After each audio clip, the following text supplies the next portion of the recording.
What's going on? Mm,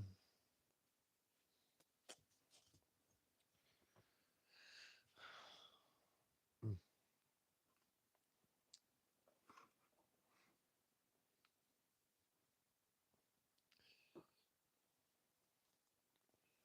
Ba-ba-da-ba-ba-da-ba-ba-da-ba-ba.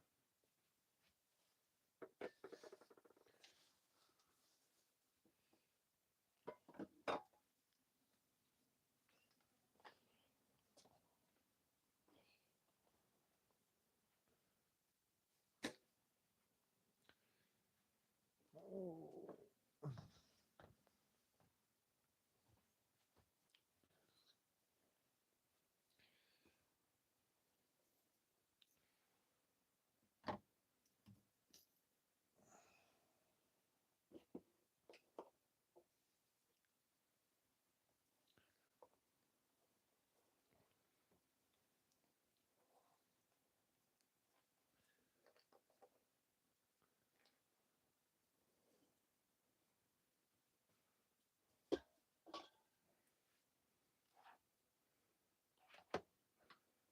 Ooh.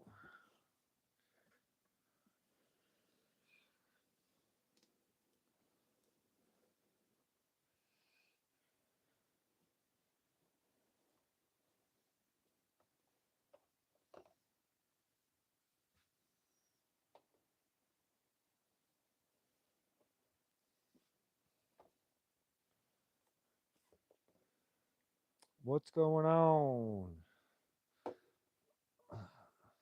Hopefully, voice is working. I'm gonna pull up the chat here. I'm gonna turn down this volume so we don't get feedback. It's muted. Home says we're live.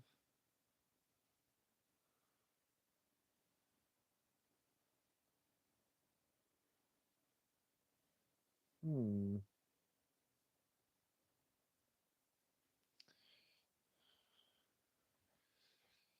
Why did it change the orientation? Oh.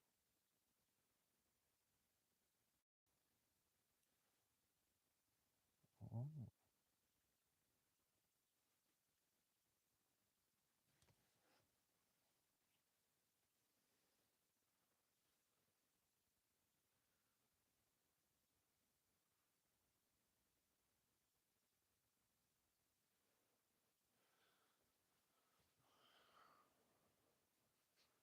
There we go. That's better. Now I can see chat.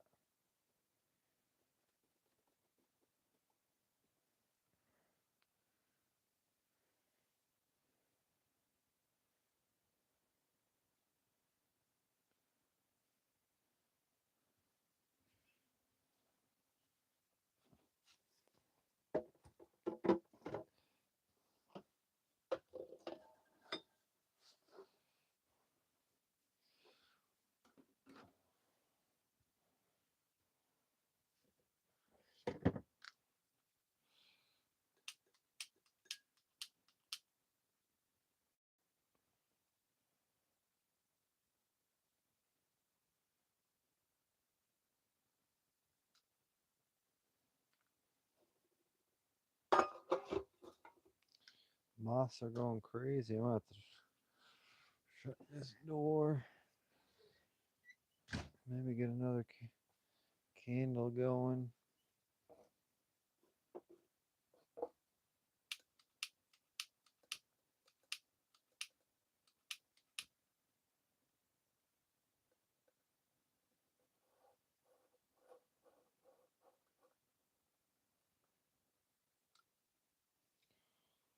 We're just chilling RV. I'm gonna make Lua some food.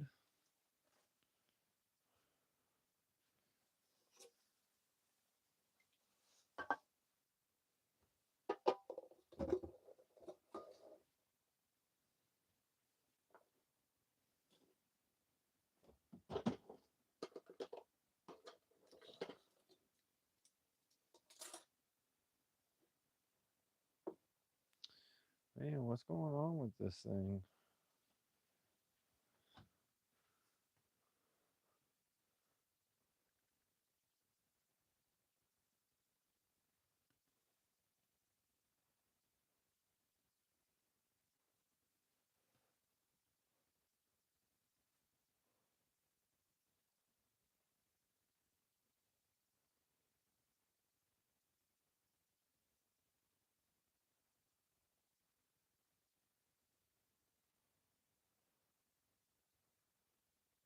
There really should be almost zero resistance.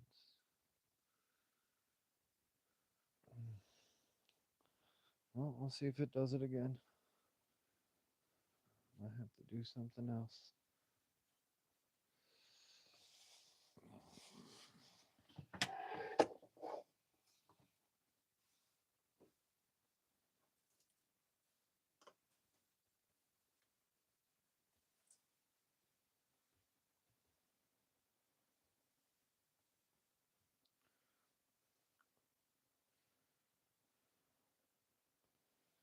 Yeah, I'll probably clean that up.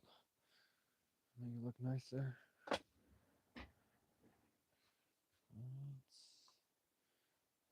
Phones. Mail.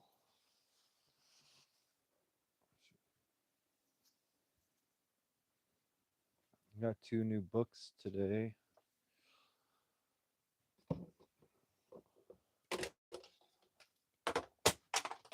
Jesus. Almost caught that.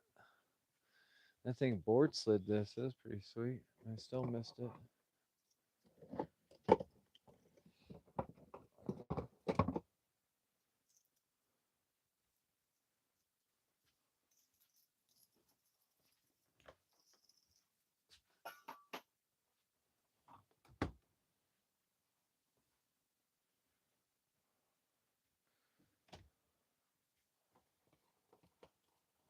Okay. Get this bag out. We'll cook two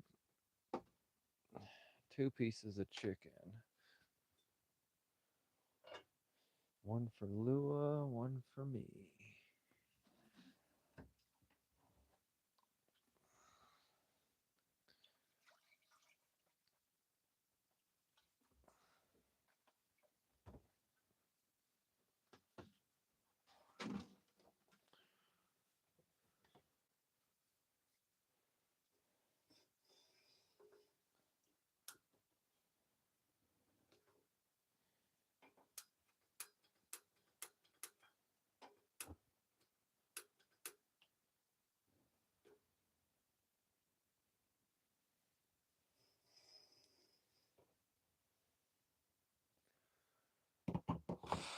Fire's going.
We'll cook 4 pieces of chicken.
Okay, chicken's in.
Oh, I might be able to.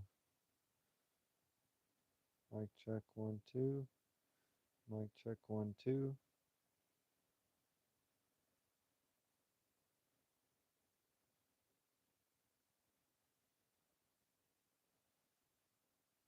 Nice. So you can hear me pretty well, and then I should be able to hear it. Shouldn't be too much. That should be good. Nice. Even with the delay, it shouldn't be too bad.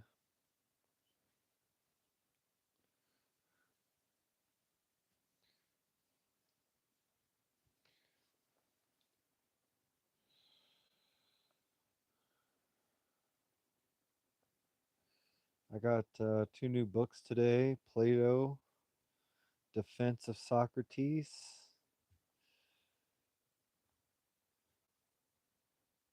Euthyphro, and Crito. I don't know if I'm saying that correctly. A new translation by David Gallup.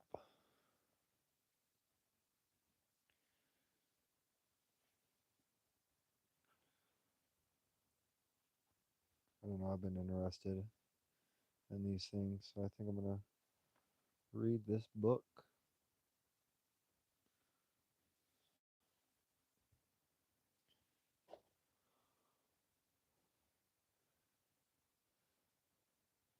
Plato was from 427 to 347 BC. Athenian Athenian philosopher, dramatist, has had a profound and lasting influence upon Western intellectual tradition.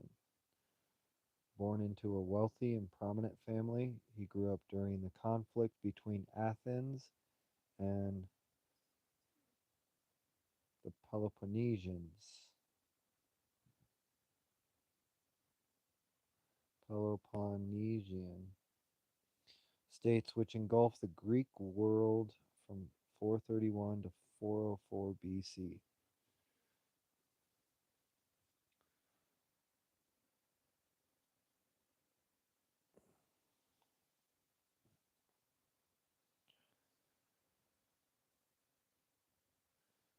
Following its turbulent aftermath, he was deeply affected by the condemnation and execution of his revered master Socrates. I guess he was alive from 469 to 399. I don't know. I don't know what that quotation would be in there for. He was affected by the condemnation and execution of his revered master Socrates on charges of irreligion and corrupting the young.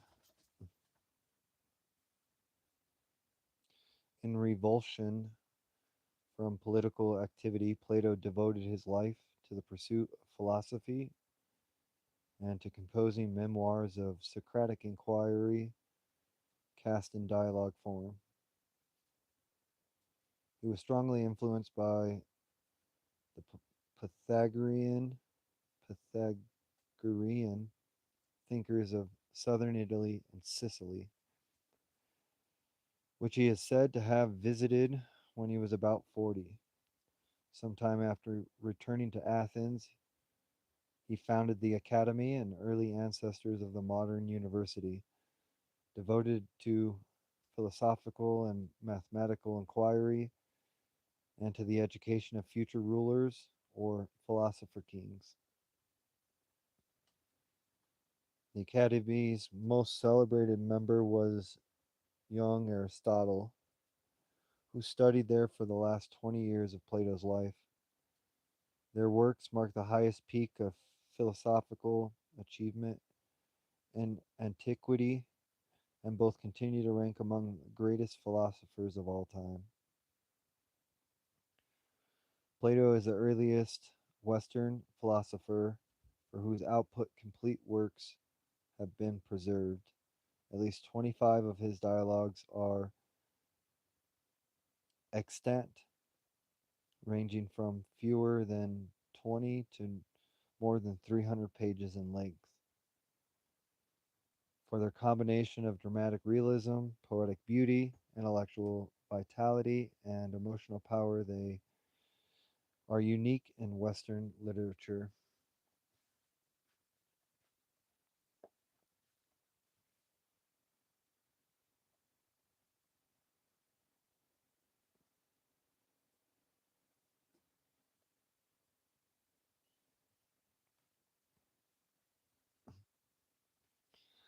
David Gallup is a professor and philosopher at Trent University, Ontario.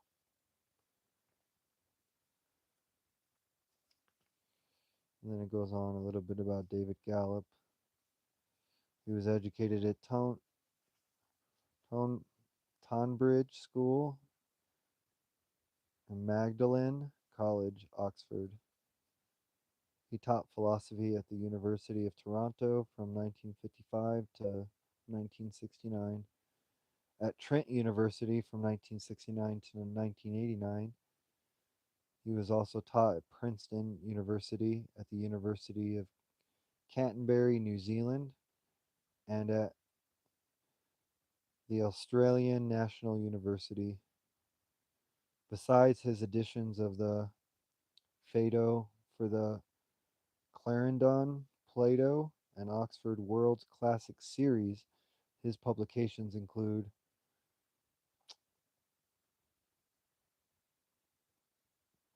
Parmenides of Elea and Aristotle on Sleep and Dreams.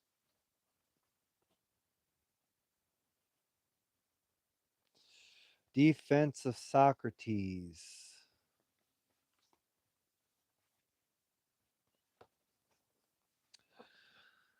Oh, we got quite a while for that chicken to boil. I got chicken on the stove for Lua, and I just figured I'd dig into this book a little bit.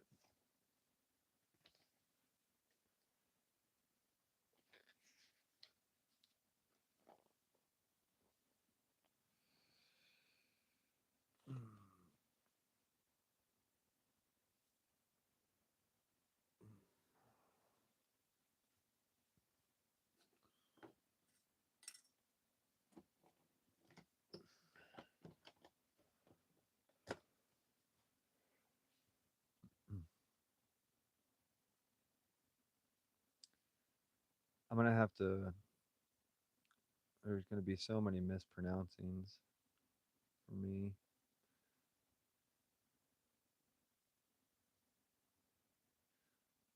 The events dramatized in Plato's Euthyphro defense of Socrates in Crito took place in the spring of 399 BC, when Socrates was 70, and Plato probably in his late 20s. Socrates was indicted before and in, indicted. Is that indicted? Before Athenian People's Court of 500 jurors on charges of religious innovation and corrupting the young. He was convicted and sentenced to death. After a month in prison, he was executed by hemlock poisoning. The occasion was commemorated by Plato and the Phaedo, which forms a sequel to the present works.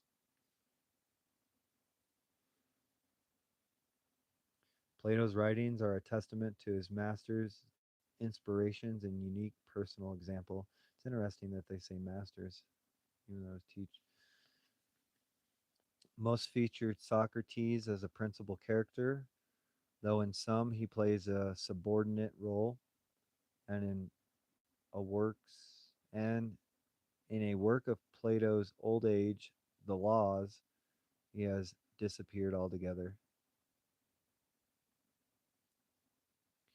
The three present works are thought by many scholars to have been composed early in Plato's career, within a decade or so of Socrates' death. While memories of the event were still fresh, they form a thematic sequence as well as a dramatic one. Each raises from a different perspective fundamental issues concerning the basis of morale, religion, religious, legal, and political obligation. By dramatizing Socrates' conduct before, during, and after his trial, Plato explores the issues with a freshness and directness that have never been surpassed. For this alone, to say nothing of their literally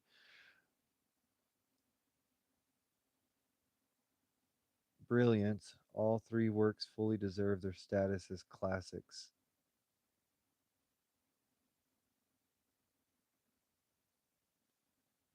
Plato's life spanned the last quarter of the 5th century and the first half of the 4th. His childhood and early youth coincided with the disastrous conflict in which Athens and her allies were pitted against Sparta and other city states of the Peloponnese,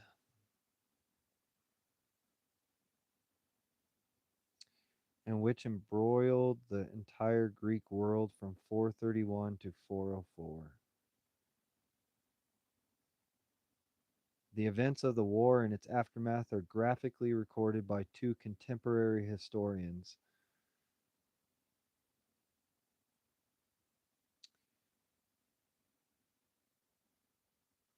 Is that Thucydides? Thucydides, Thucydides and Xenophon? Following Athens, following Athens' humiliating defeat, her democracy was replaced by a brutal oligarchy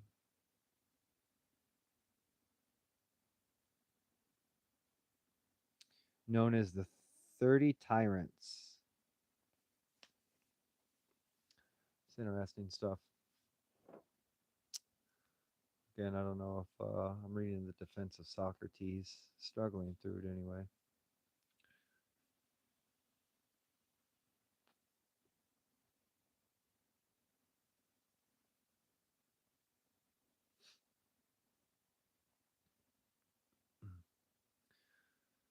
Again, following Athens' humiliating defeat, her democracy was replaced by a brutal oligarchy known as the 30 Tyrants.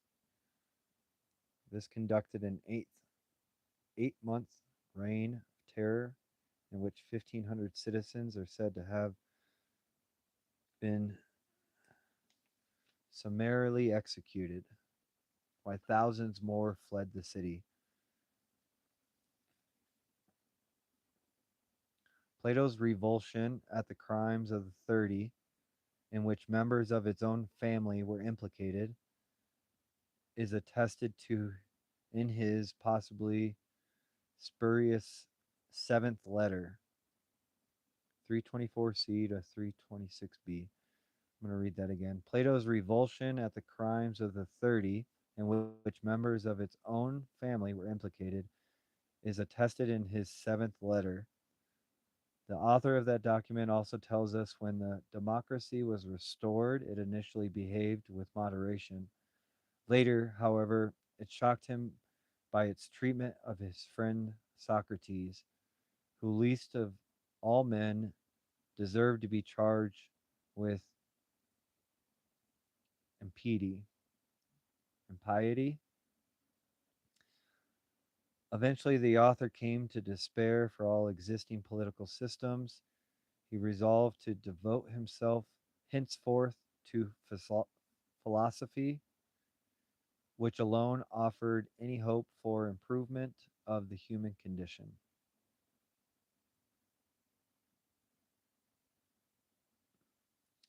He resolved he resolved to devote himself henceforth to philosophy, which alone offered any hope for improvement of the human condition.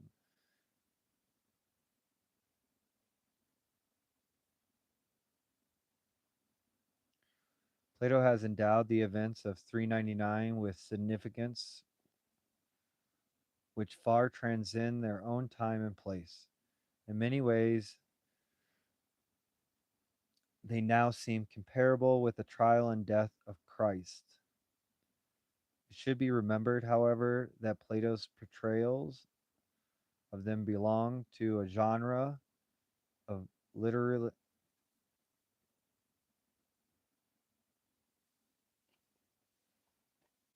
literally fiction rather than biography or history. As evidence of the fact they are not necessarily to be preferred to other sources, valuable memoirs of Socrates are also extant in Xenophon's and Memorabilia, Defense of Socrates, and Symposium. Aristophanes' comedy The Clouds, first performed in 423, contains an entertaining caricature of Socrates, which much useful background for understanding the charges himself.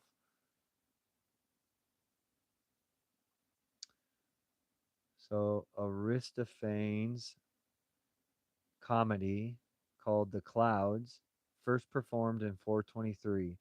It contains an entertaining caricature of Socrates, which much useful background for understanding the charges against him. We can also learn from occasional allusions in the treatises, in the tree, in the treatise of Aristotle, who was born 15 years after Socrates' death and studied as a young man in Plato's academy. In addition, much anecdotal material from later tradition is preserved in the lives of the philosophers by Diogenes. So I'm assuming that's a book dating from the third century of our era. So, in addition, much anecdotal material from later tradition is preserved in the lives of philosophers by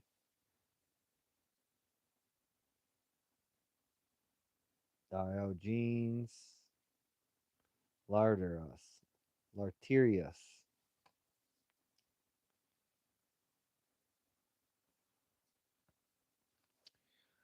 I'm gonna have a lot of names to go look up here, that's for sure. We're boiling on the chickens, so I can turn that down a little bit.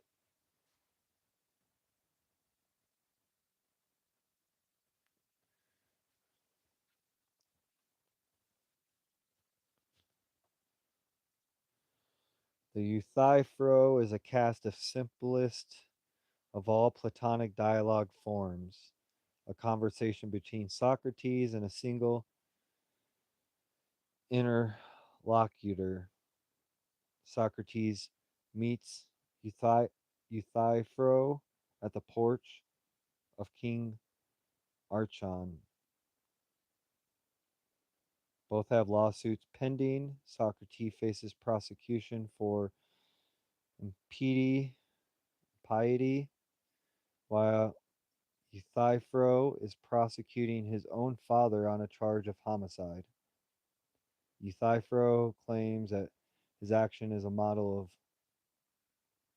is that pity?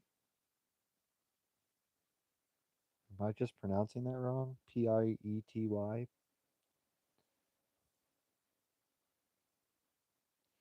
Yet his conversation with Socrates suggests that a man charged with impiety may exemplify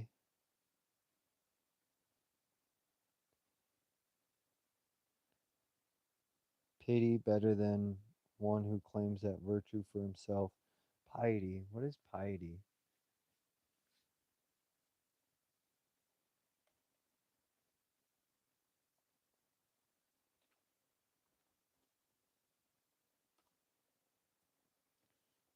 Let's turn this up real quick.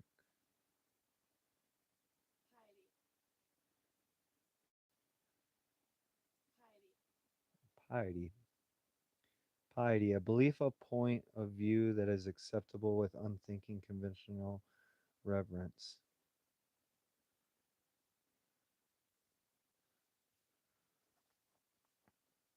So it's piety.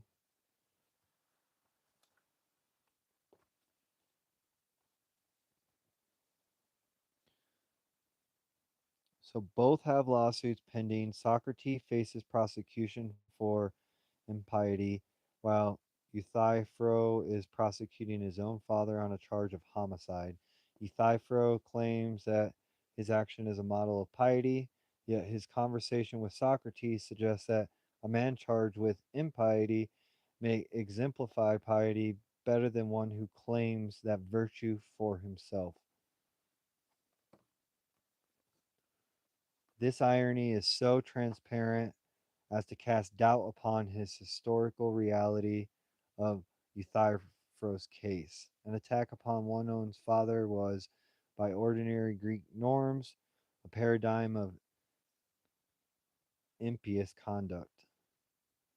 This makes Euthyphro's initial attempt to explain piety by citing his own action seem artificial. It has been doubted, moreover, whether a crime committed on the island of Naxos could have come before an Athenian court as late as 399. Athens had lost her jurisdiction over the island when the Peloponnesians' war ended in 404. If such a case ever came to court, it seems likely that Plato has juxtaposed it with the trial of Socrates and adapted it in other ways to suit the purpose of his philosophical fiction.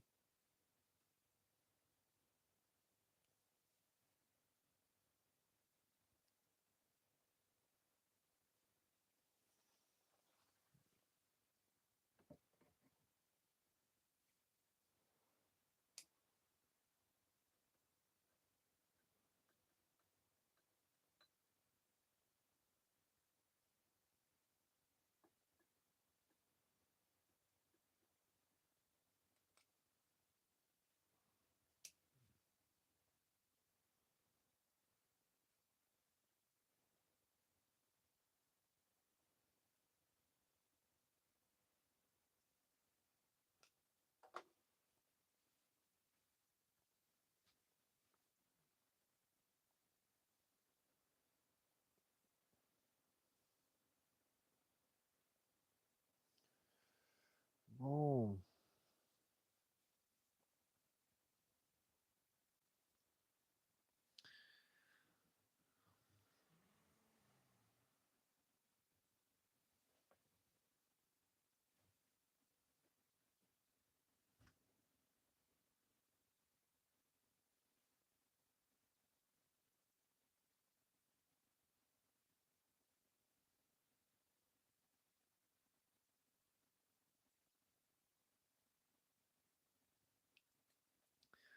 Euthyphro himself, however, like almost all other named characters in Plato's dialogues, is, is probably a real person. Euth- Euthyphro is mentioned several times in the Cratylus as an enthusiastic et- etymologist. Etymologist.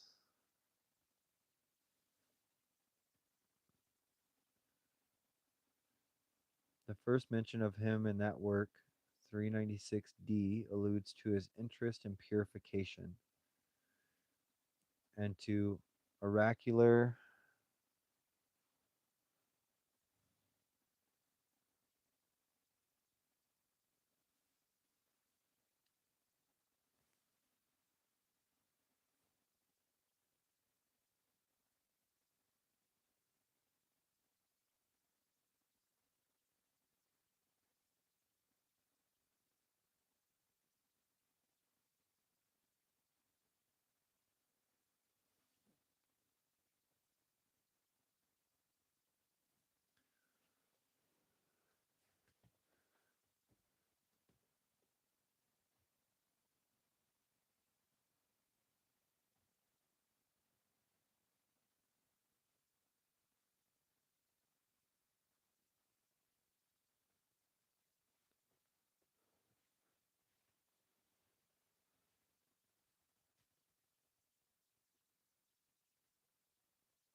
I don't know if I can hear.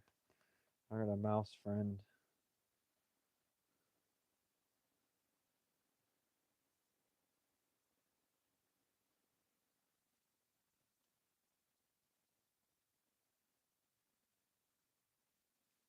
And I just hear the candle burning here and there.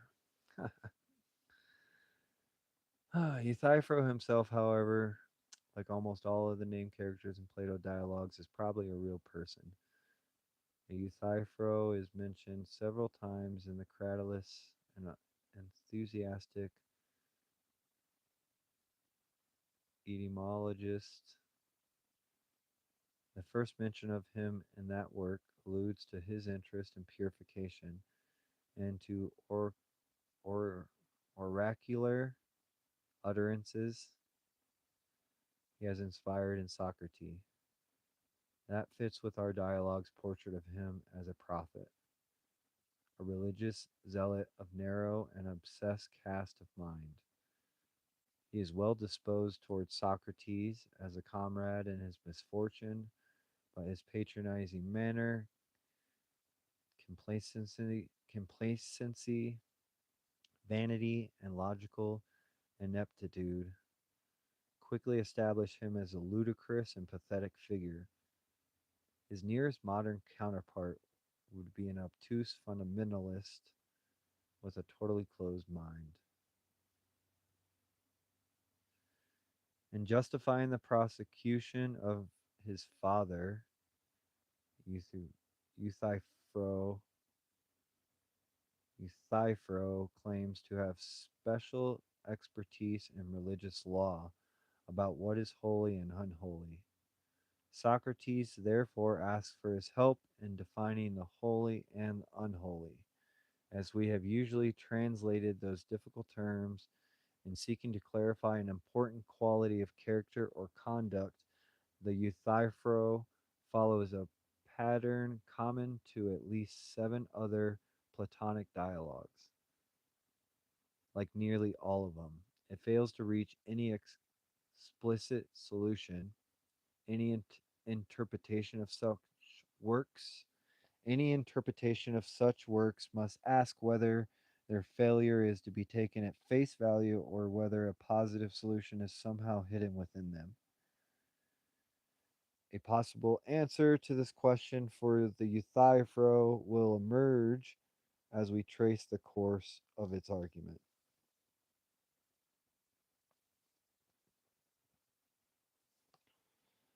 Five suggestions for understanding holiness are canvassed. the prosecution of wrongdoers, as in Euthyphro's action against his father, whatever is agreeable to the gods, whatever all the gods love, the part of justice concerned with ministering to the gods, and expertise in prayer and sacrifice to the gods. While each of these suggestions is rejected in turn, each failure is instructive. The first suggestion fails to recognize the difference between merely giving an example of property and defining it. Socrates seeks a formula from which he can tell whether a particular action, such as Euthyphro's prosecution of his father, is holy or unholy. Obviously, the case itself could not provide that without begging the question, but Euthyphro's answer also raises a chicken or egg problem. How could we ever define the ethical property except by considering particular actions or kinds of actions which are already known to possess it, and asking what they have in common? Yet, until we possess a definition, how could we know that an action like Euthyphro's has the property we are trying to define? This is going to take some read throughs for sure.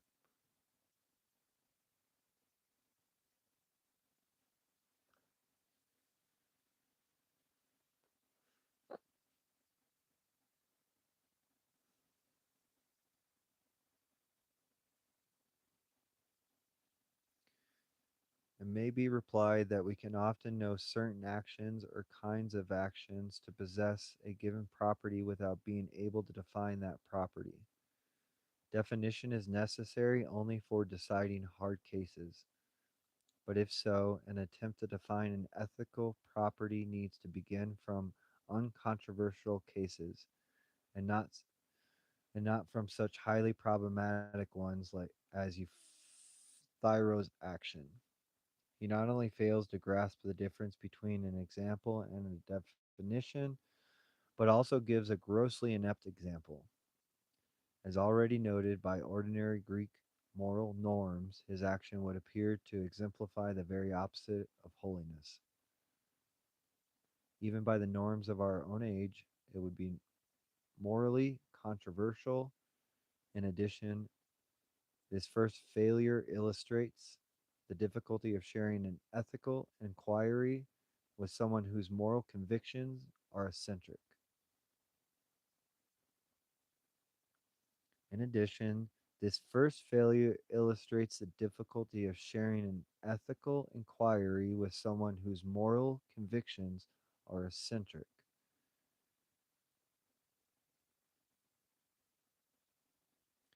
With such a interlocutor, no attempting to no attempt to agree upon a definition of any ethical term is likely to succeed. With such an interlocutor interlocutor, no attempt to agree upon a definition of any ethical term is likely to succeed. We can also learn from the second failure. The formula, what is agreeable to the gods, does not help us to decide whether a given action is holy or unholy. For both it is its opposite, what is disagreeable to the gods, would apply equally to one and the same action, depending on which god's response to it is invoked. Yet, an adequate definition of property requires that any instance of it should satisfy the defining formula and not also satisfy the exact opposite of that formula. It is precisely because different parties often hold the opposite attitudes to one and the same action that it is hard to define moral properties in terms of anyone's approval or disapproval. Indeed, it is to resolve such disagreements that a definition is sought.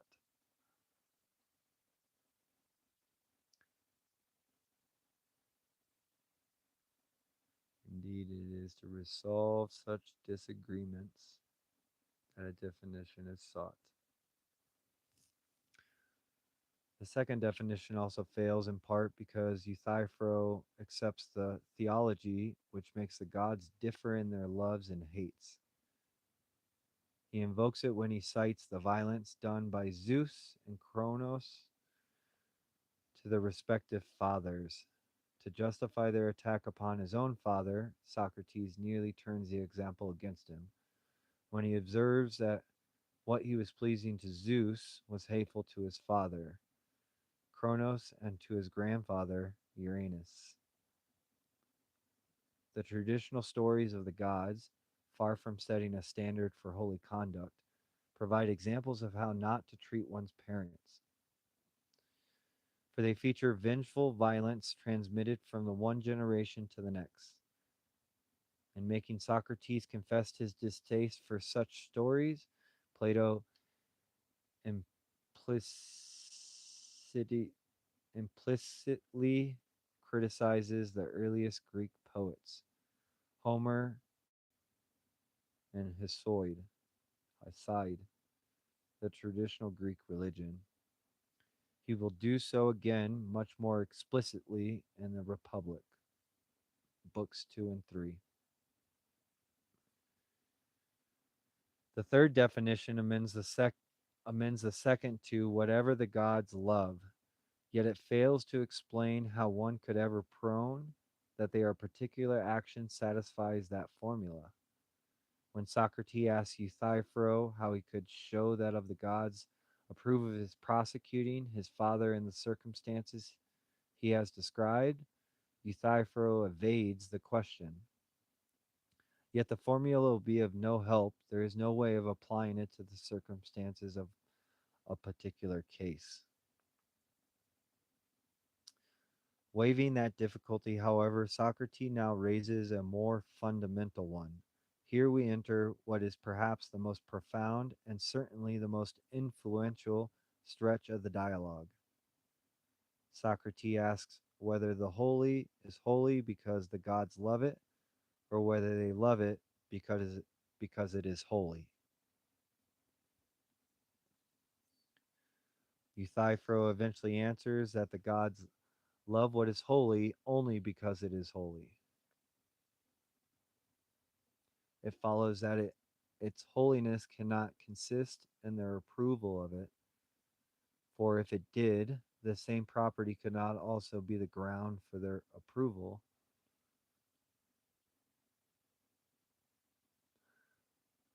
The predicate holy cannot therefore be equated with loved by all the gods. Even if all holy actions are persons are loved by all the gods, their being so loved is only an attribute of them and not the essence of their holiness.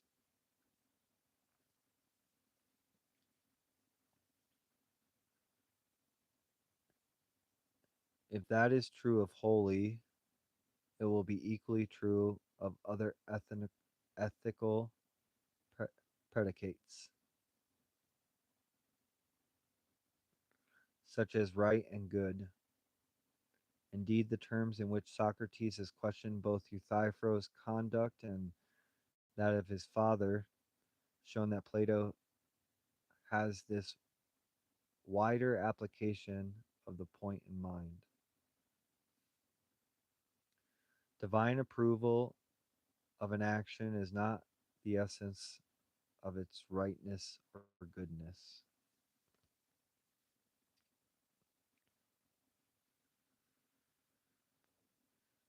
There is a standard of moral behavior independent of the divine will. And this will be true whether there are many gods or only one. The notion that religious imperatives can override the ethical norms of civilized human beings, or that divine command is the ultimate criterion for deciding what is morally right, is therefore to be rejected.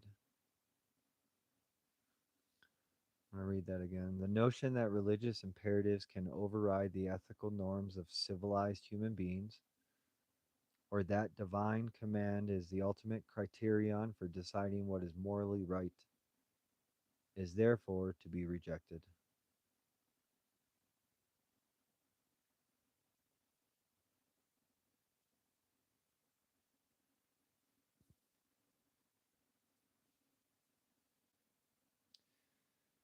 If that argument is correct, several important consequences follow.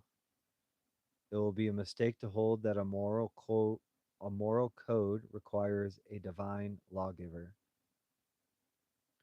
whose commands are enshrined in that code. Ethical standards do not derive from religious authority. Attempts to justify or condemn a particular action morally on the ground that it obeys or disobeys a divine law or command are misconceived. Appeals to the divine will prove that morally controversial types of action are right or wrong are equally misguided.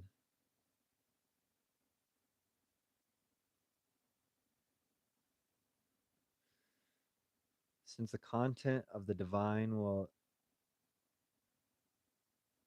since the con- since the content of the divine will is at least as problematic as the moral issue themselves, it cannot be relied upon to settle such matters. Still more broadly, we may add, moral issues cannot be settled by appealing to the attitudes of any being or set of beings, whether divine or human. The point has been well expressed by a 20th century philosopher. When we assert any action to be right or wrong, we are not merely making an assertion about the attitude of mind towards it of any being or set of beings whatever, and hence no proof to the effect that any particular being or set of beings has or has not a particular attitude of mind towards an action is sufficient to prove that the action really is right or wrong.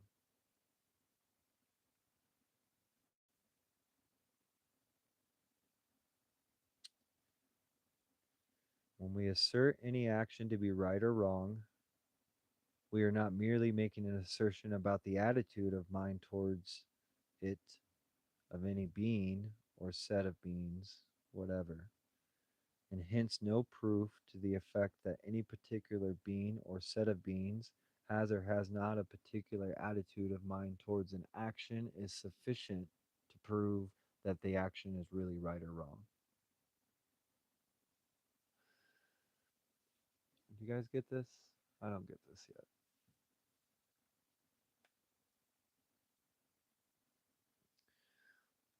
Euthyphro's fourth definition of holiness is prefaced by the suggestion that holiness is a part of the wider notion of justice or moral rectitude. On that view, holy actions are only a subclass of just ones.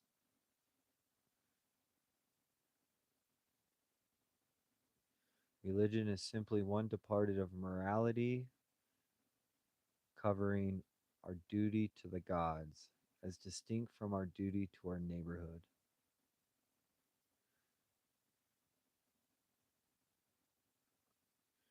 Although this conventional view is adopted for the rest of the discussion, seems unlikely that the reader is meant to accept it.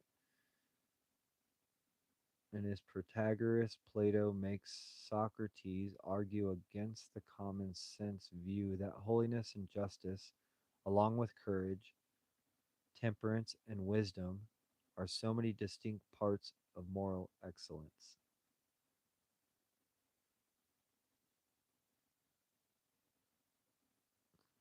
Holiness is not simply part of justice, but is virtually identical with it.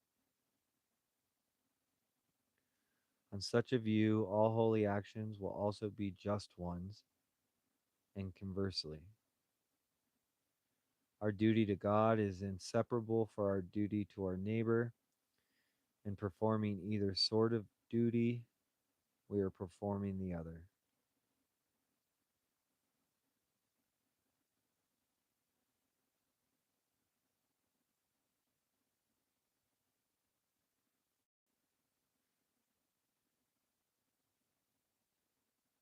Accepting the conventional view, however, Euthyphro and Socrates now try to specify which part of the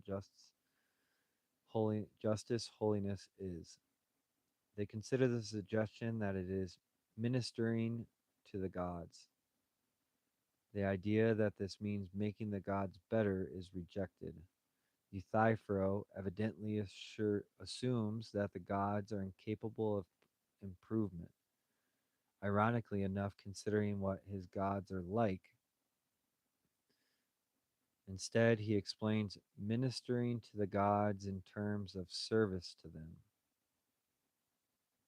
But when asked what splendid task of the gods is accomplished with the help of human service, he again dodges the question. Instead of answering it, he falls back upon the idea that holiness is expertise in prayer and sacrifice. Socrates remarks that in refusing to specify the work of the gods, Euthyphro has turned aside just when he was on the very brink of an answer. Many readers have felt like this is the key moment in the dialogue. Plato provides an important clue by making Socrates say that he would have learnt properly from the Euthyphro about holiness if only the latter had given the answers to which he had come so close. How, then, should Euthyphro have explicated the splendid task of the gods? He might have he might have identified it with the end that Socrates pursued. He might have identified it with the end that Socrates pursued in the service of his own God, the development of moral excellence in himself and others. This will be made explicit in the defense of Socrates, where he's calling his calling is described as service to Apollo. When Socrates followed that calling by subjecting himself and others to philosophical examination, he had been practicing holiness exactly as Euthyphro is now proposing to define it.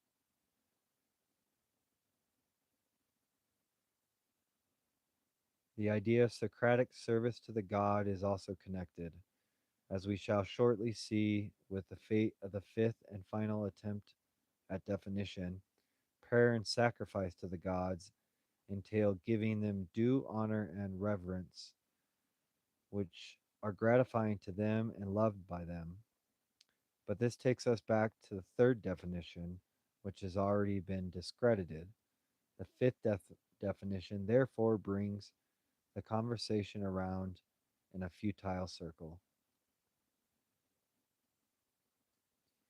In steering the dialogue towards this conclusion, Plato makes Socrates characterize expertise in prayer and sacrifice as a sort of skill in mutual trading between gods and mankind.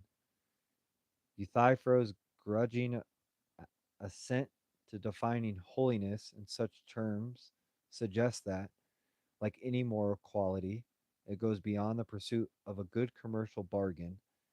In keeping with that idea, Socrates' own service to God is far from being merely a skill in trading. He seeks the good of others, not to gain profit for himself, but from altruistic motives, and even at personal cost.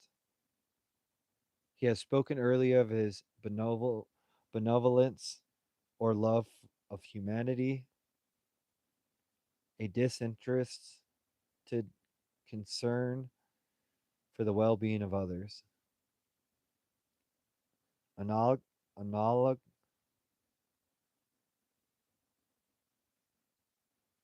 analogous. analogous to the God's comparison for mankind. For to wish others well without getting anything in return is characteristic of the gods. They have no needs in which we can supply, since they alone are self sufficient. Service to God cannot, however, by itself be the solution to the problem of the Euthyphro.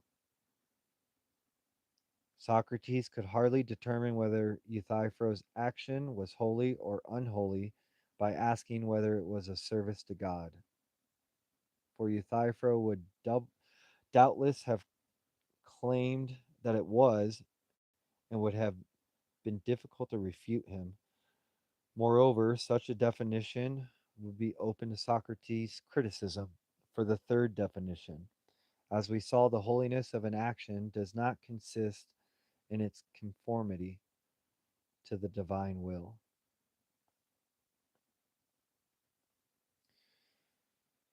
But the implicit allusion to Socratic service to God in the last two definition points towards a solution.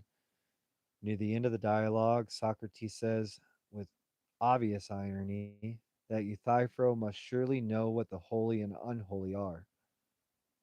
For otherwise, fear of the gods and embarrassment in front of human beings would have deterred him from his present actions. As things stand, however, he is sure that Euthyphro thinks he has certain knowledge of the holy and unholy. There could hardly be a broader hint that his false conceit of knowledge, which has set Euthyphro upon his unholy course of action, is stifled in him all inhibitions against unfilial conduct, leaving him stubbornly convinced that he demands of religious law can override and accept moral norm. By implication, a person who is purified of that false conceit would refrain from such conduct.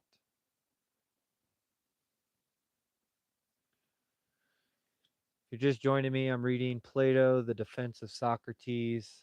In the light of the events, I'm just on a path of kind of learning some stuff. I am cooking some dinner for me and my dog. We're eating a late dinner tonight.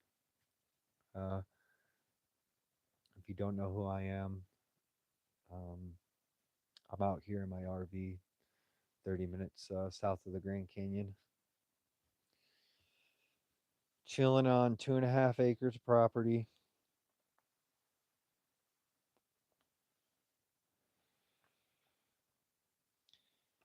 This is difficult to read for sure at first, and what I think I've read so far is, I mean, this um, Euthyphro, and I don't know if I'm pronouncing that correctly. It's Euthyphro. They're saying that he's a real character, and I guess he's dealing with murder uh, of his father, and Socrates is charged with um,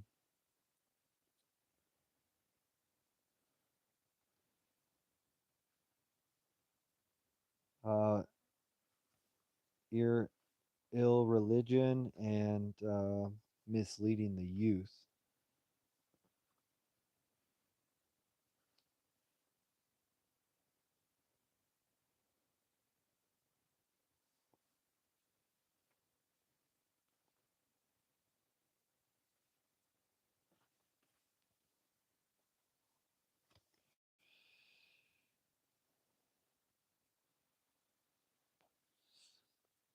Holiness then is such holiness then is just such a purified state of mind. It is the condition in which Socratic service to God aims to produce a recognition of one's own ignorance and the quest for understanding in oneself and others. In short, the holy person is the philosopher, the form or character of holiness. is personified by Socrates. So the former character of holiness is personified by Socrates. Holiness then, I'm just going to read that again. Holiness then is just such a purified state of mind. It is the condition which Socrates' service to God aims to produce. A recognition of one's own ignorance and the quest for understanding in oneself and others. In short, the holy person is the philosopher. The form or character of holiness is personified by Socrates and shown to the reader in Plato's portrait of him. Socrates himself provides the example or standard which he had asked for. That is why he repeatedly protests his own ignorance. His protests are sometimes considered a mere pretense in keeping with his ironic treatment of Euthyphro throughout. Socratic irony is often identified with pretending not to know what one does know. But in making Socrates disclaim knowledge of holiness, Plato does not mean to depict him as insincere. Of course, Socrates does not believe that a conceited fool like Euthyphro can instruct him, but his own disavowals of knowledge should be taken at face value, for he can then be seen to personify holiness in the sense suggested above. He genuinely does not know what holiness is, and he does not think that he does know. That is why the dialogue Miletus, Miletus to form the core of his defense. But if so, his answer to the indictment will seem disappointingly superficial.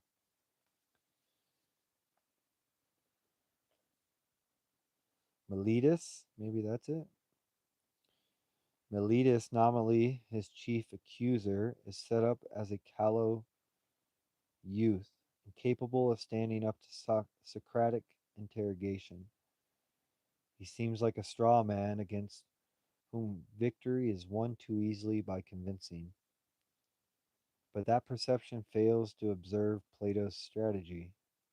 Miletus' charges of atheism and religious innovation are answered superficially because they, they were themselves superficial, a mere front to conceal the true motives of the prosecution.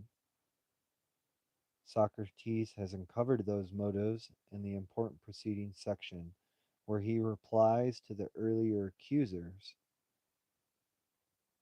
Their hostility was aroused, he claims, by the philosophical mission. His quest for a rational basis for ethic beliefs had been resented by his opponents as morally subversive, and perhaps also a threat to the restored democracy. Not only had it exposed their personal views and actions to critical scrutiny, it also demanded a radical reordering of their values. Material wealth and worldly success would be replaced as a paramount goals.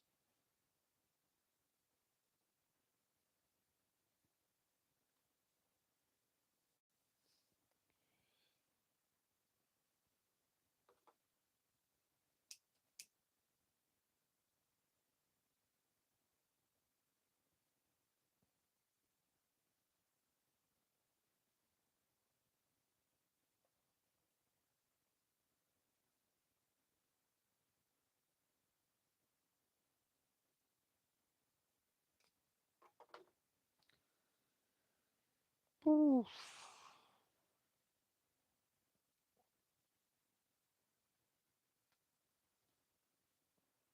This is just the introduction.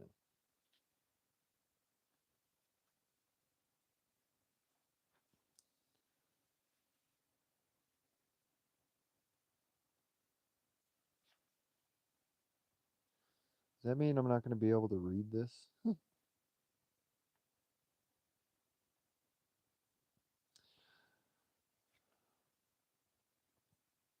This is interesting though. So this is describing everything that I'm about to read.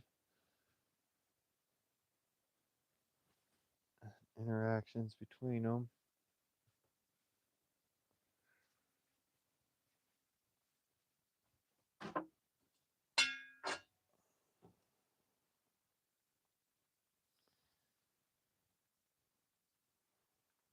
Chickens at 199, 199, 200. Boom, this chicken is done.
All right, so chicken's done boiling.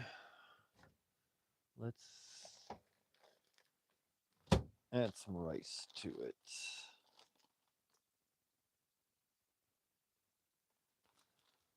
Turn it up again.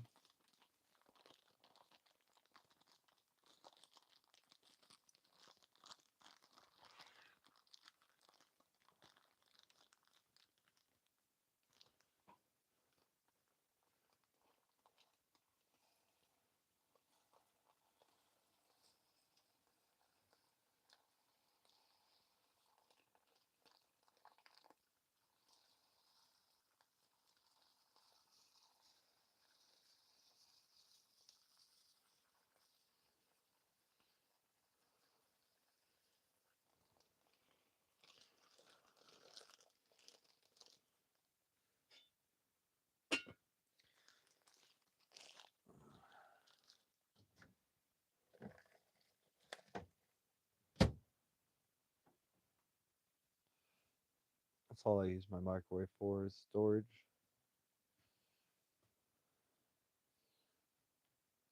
Want any chatter out there? Hit that like button. Hook me up here. Appreciate you stopping in. Show some evidence that somebody was here.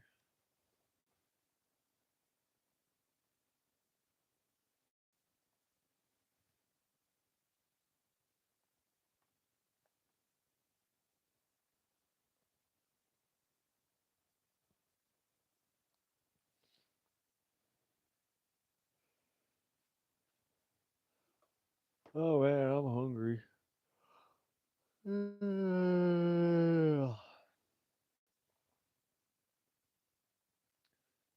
That's what I'll make once I'm done with this rice.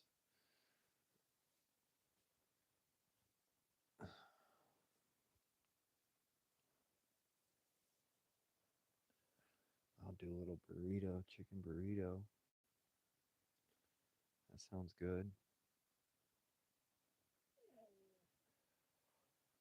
Yeah, I got your food coming too, dude.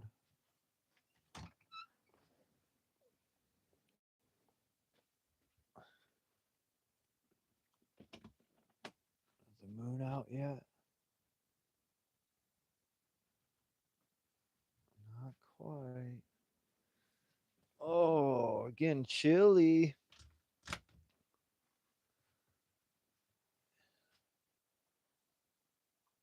Ooh. Oh.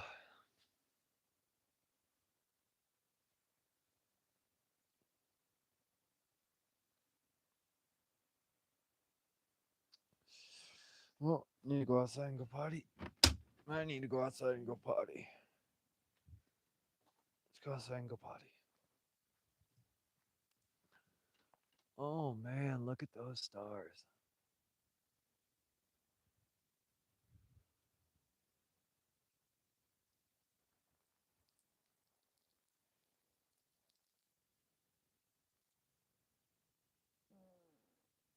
Whoops.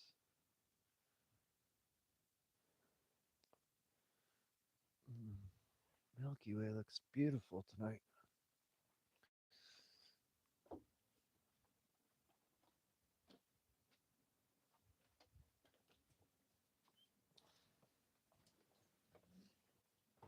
Oh,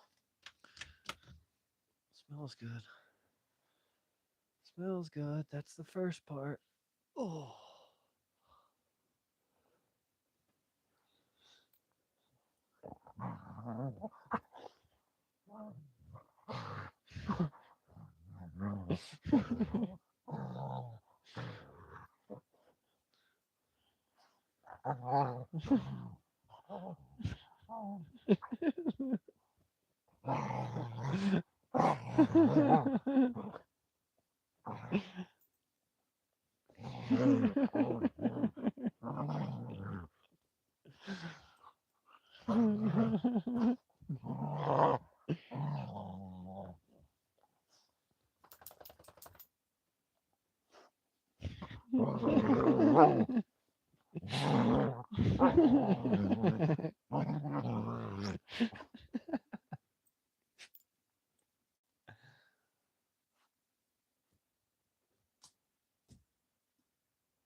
Oh, there it goes.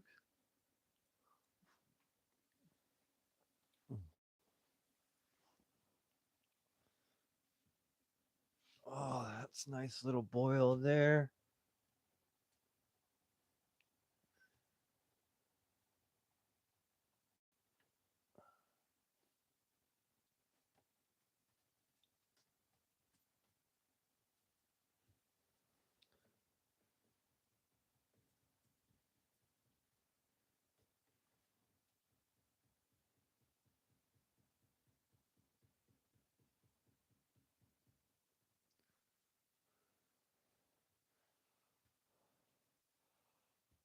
Oh,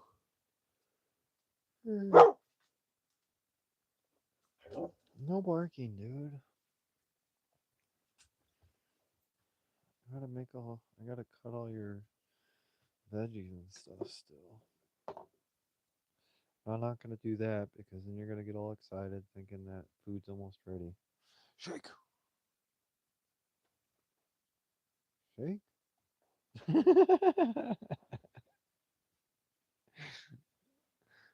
You're crazy, Lua. You're crazy.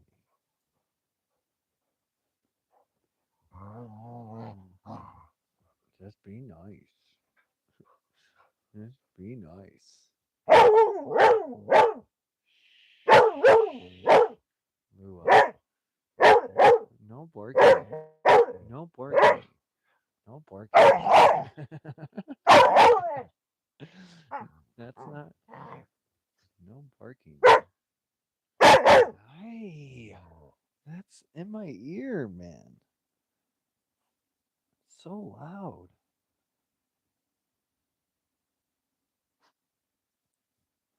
You don't gotta be crazy. Just be nice. Just be nice. That's not being nice.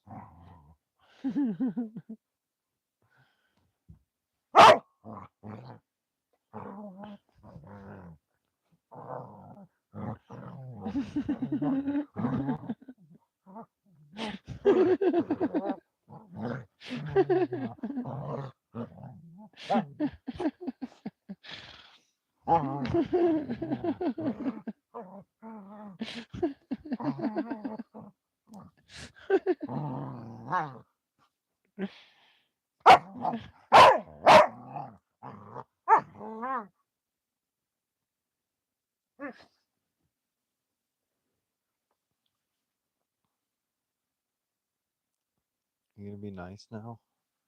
Just be nice to me. Just be nice to me, dude.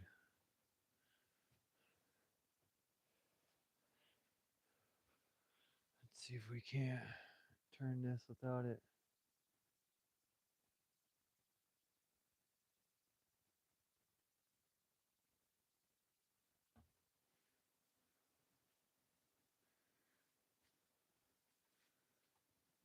Boom.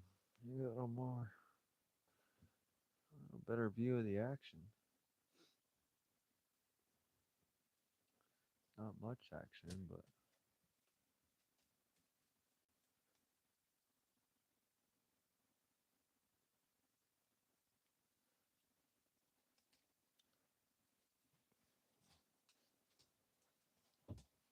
oh, be careful.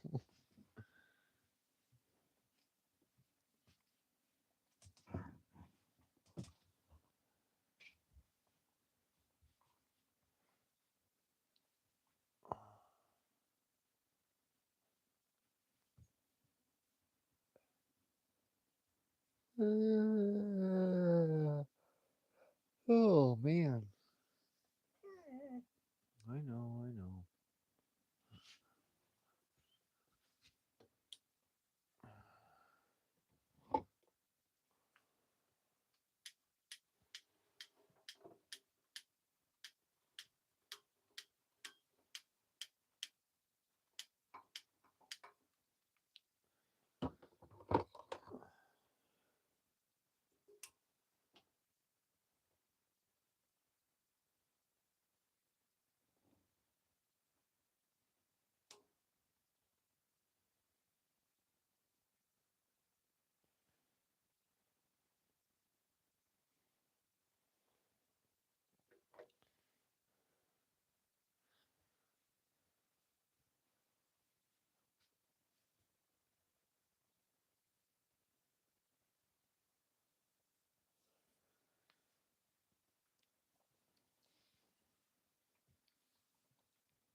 Oh.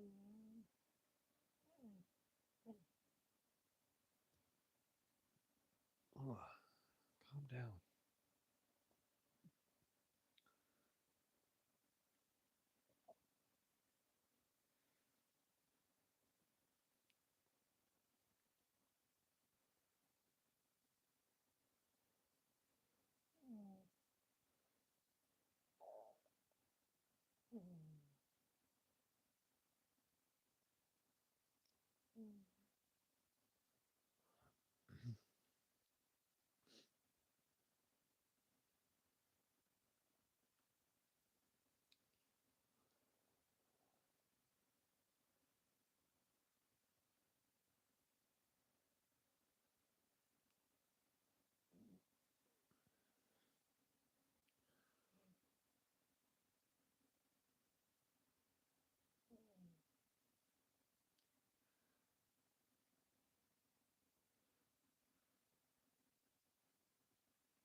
Lua, that's cooking. Stop. Stop.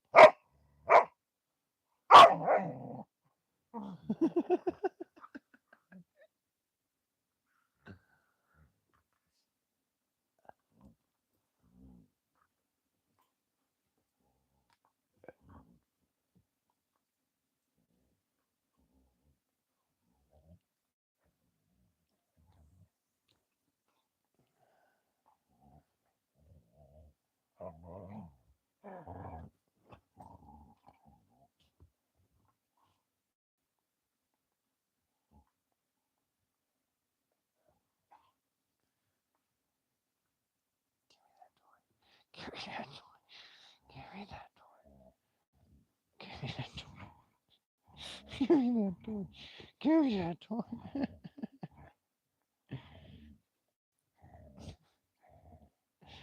Give me that toy.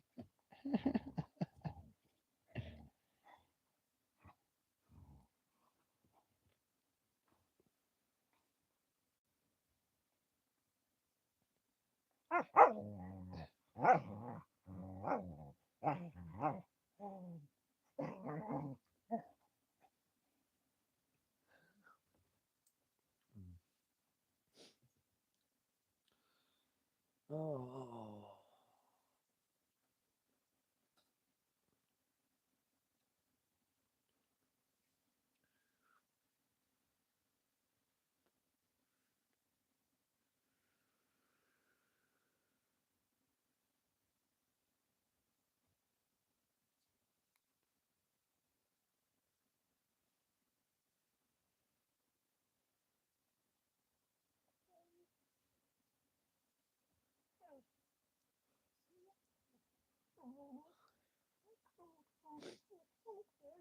Lua, be nice. Just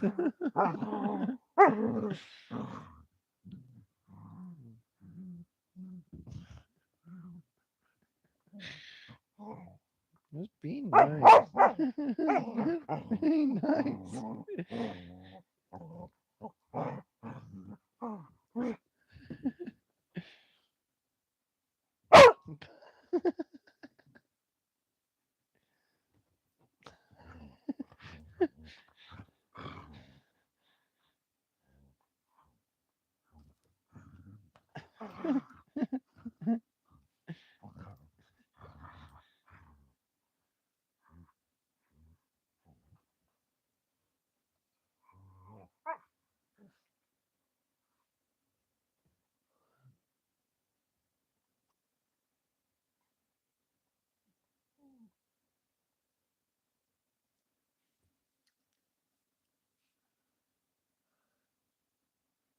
All right.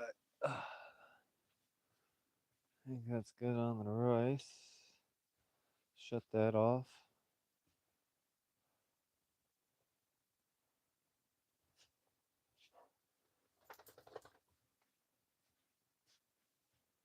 Ugh.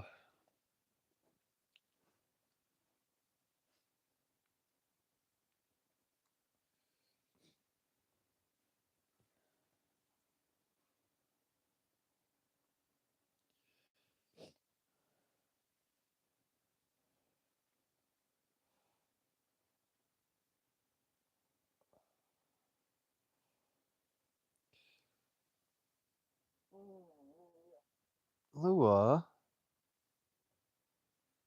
He's rude. I'm sorry. I don't know if the mic picked that up.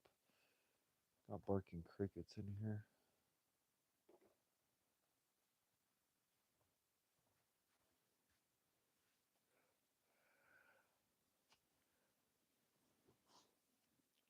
Don't be a bully, dude. Well, don't be a bully.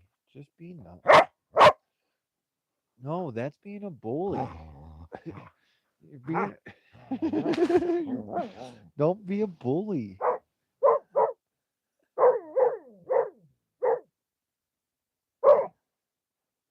Don't be a bully.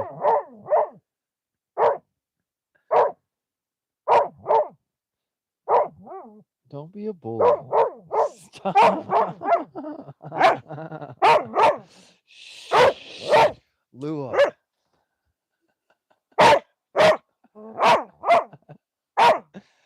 Stop. Shh. God. You were a bully, dude. Stop being a bully. No.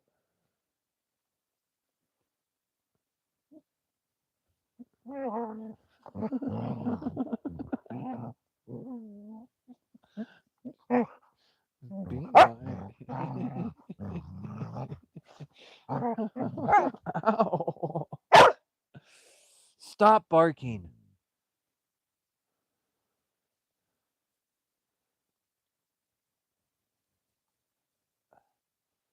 brutal, dude.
Oh man, I am tired. I am tired.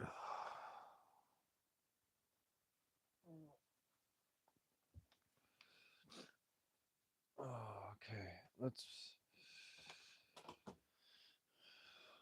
make Lua a food dish. Sure.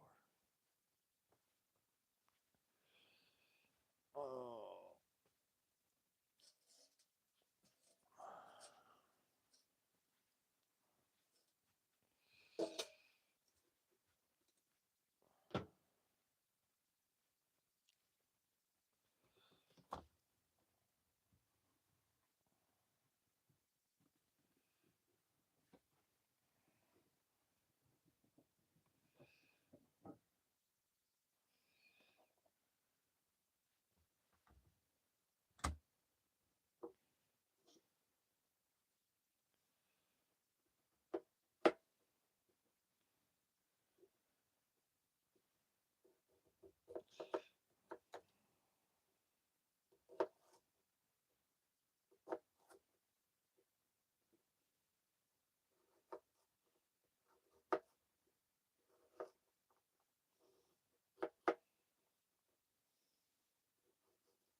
Gotta cool off and he'll be ready, dude.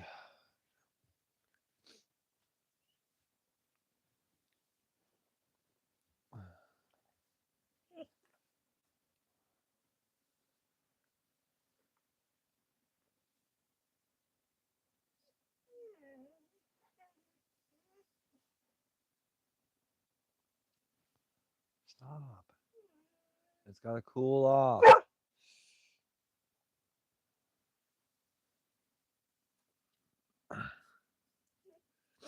It's hot. Dude. Stop barking.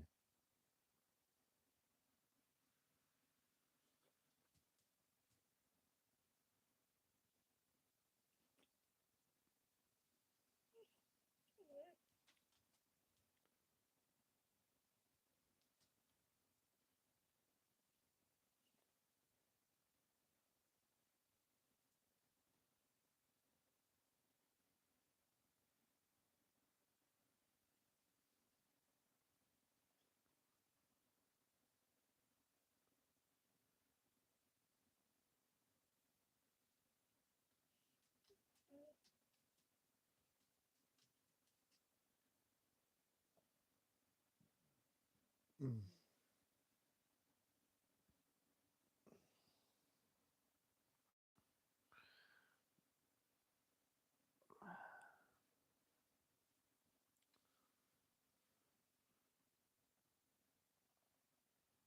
It's too hot, dude.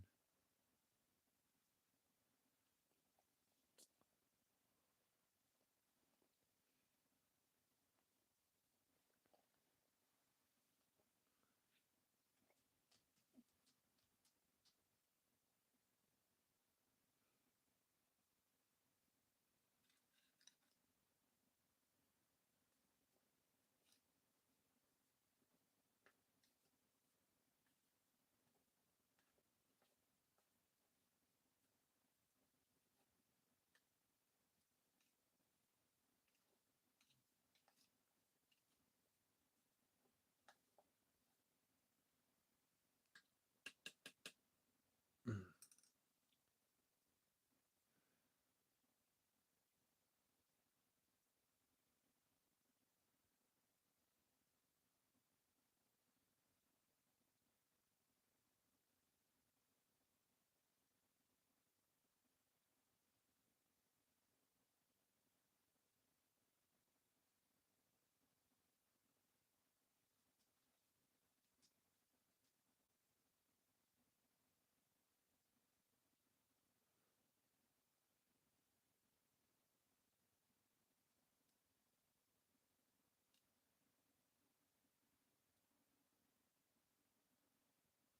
Okay.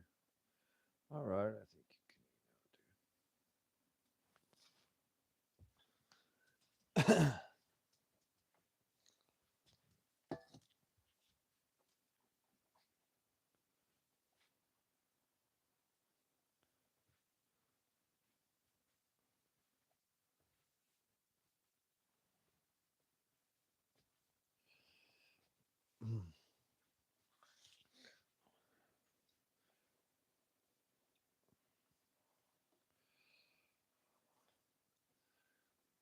Oh,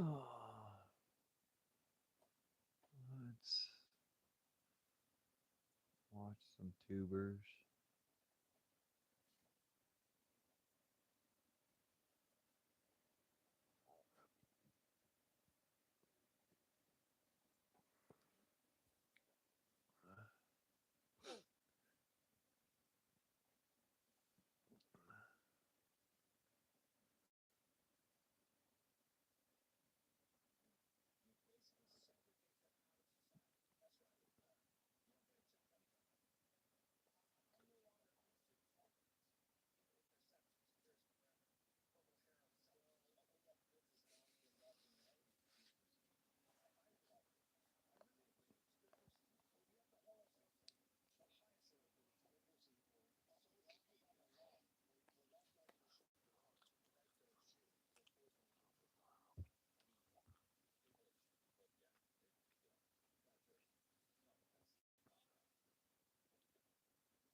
Uh-oh.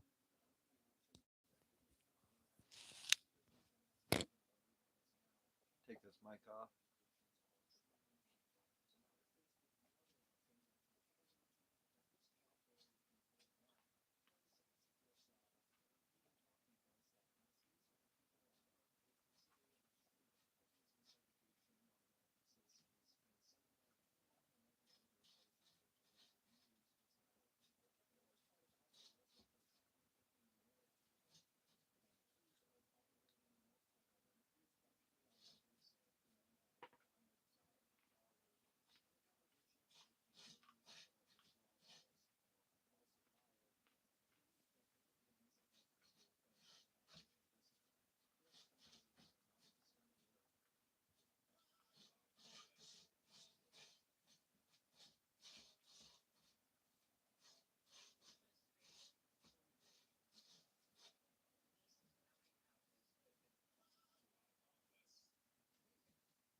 Lulu, come here.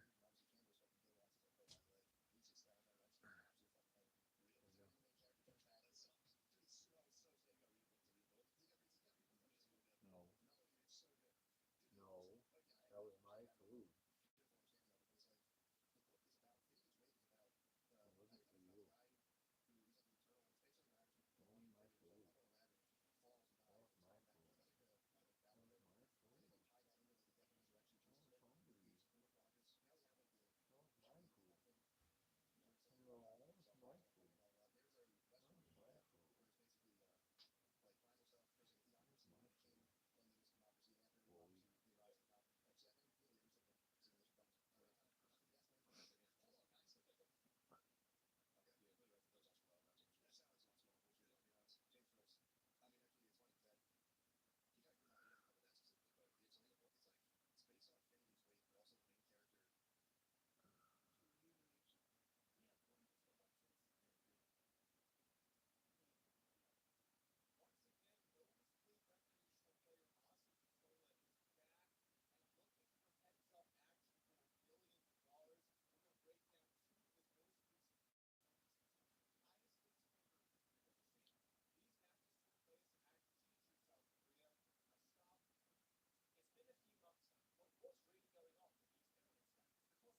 Call it good.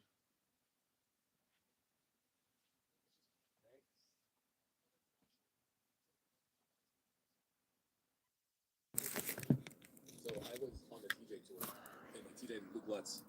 Luke Lutz had been there with him flying up the field, and he was on the tour with us, and he saw a photo of Josh Gomez there, and he's like, oh, "Those fuckers are back there!" Like so, and like so. Obviously, he's back there. They know that. Then he took the post down off the story, and they're like, "What went down, dude?"